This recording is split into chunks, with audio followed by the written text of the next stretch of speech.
So guys, sa pangalawang pagkakataon, nagpa-carwash ulit tayo rito sa paborito kong carwashing company. So, medyo affordable ng presyo ng carwashing dito, kaya dito ko lagi nagpapa-carwash. So ayan guys, binabanata na yung sasakyan ko. Ayan, yung kulay puti. Ayan yung sasakyan natin guys.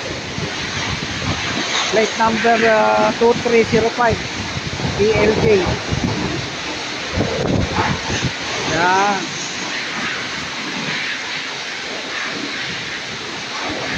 Mura kasi dito, kaya dito ako lagi nagpapakarwas. Affordable lang ang presyo. Saka malinis.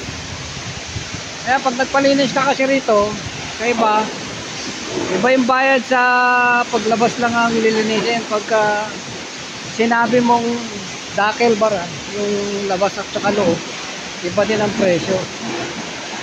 Ayan, dami na, no? Hanggang dito yan guys. Ayan, mga nililinis dyan.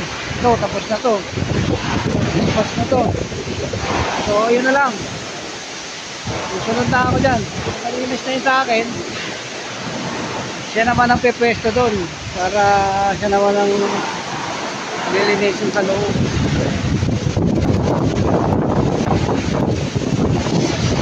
Ipag ng mga tagalinis. Talagang pressure ng tubig. Ayan guys. For the meantime, dito muna tayo.